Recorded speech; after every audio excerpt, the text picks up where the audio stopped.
দাদা দাদা, যুবসাথী প্রকল্প নিয়ে আমার কিছু কোশ্চেন আছে। 1 নম্বর, কারা কারা যুবসাথী প্রকল্পটা পাবে? 2য় নম্বর, যারা কি লক্ষ্মী ভান্ডার পায় তারাও কি যুবসাথী পাবে? 3য় নম্বর, যারা কি কৃষক বন্ধু পায় তারাও কি পাবে? আর 4র্থ নম্বর হলো, যারা কি প্রাইভেট জব করে যারা, তারাও কি পাবে এই প্রকল্পটা? আচ্ছা, আমি যুবসাথী প্রকল্প নিয়ে আমি কিছুটা জিনিস এই কোশ্চেন গুলো সবারই মাথায় ঘোরাফেরা করছে। আমি এই জিনিসগুলো একটু ক্লিয়ার করে দিই সবার। ফার্স্ট অফ অল, যারা জামালপুর ব্লকে আছো তাদের জন্য বলে দিই, এই একটা আমাদের লিস্ট দেখতে পাচ্ছ পাশে, যে যার নিজের জিপি, সেই জিপি কোন দিন সেই লিস্ট দেখে নাও। প্রত্যেক দিন এই GP BDO office, Jamalpur BDO অফিসে কিন্তু ক্যাম্প হবে। কোথায় ক্যাম্প হবে? না, জামালপুর বিডিও অফিস। এবার তোমার কোশ্চেনের আনসার গুলো দিই। ফার্স্ট কোশ্চেন তোমার ছিল, যুবসাথী প্রকল্প কি ছেলে মেয়ে উভয়ই পাবে কিনা? যুবসাথী প্রকল্প উভয়ই পাবে, ছেলে মেয়ে সবাই পাবে, কিন্তু বয়স হতে হবে 21 বছরের উপরে, 40 বছরের মধ্যে। বয়সটা কদিনের মধ্যে বয়সটা সেটা বলে দিই। 2026 এপ্রিলের 1 তারিখের মধ্যে তোমার যদি বয়স 21 বছরের বেশি হয়, মানে 21 বছর হয়ে যায়, তাহলে তুমি যুবসাথী প্রকল্প পাবে। তাহলে 1 নম্বর কোশ্চেন তোমার ক্লিয়ার হয়ে গেল।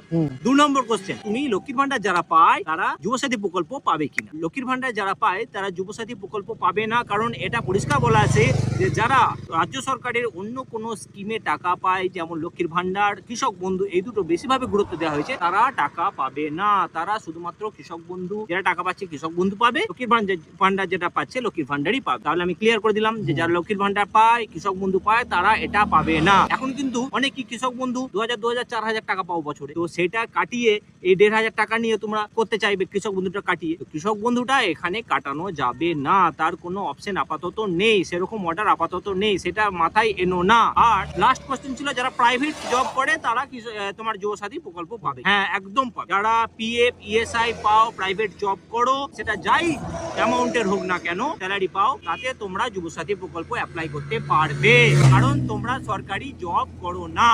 ক্লিয়ার? আর কোনো কোশ্চেন থাকলে করতে পারো।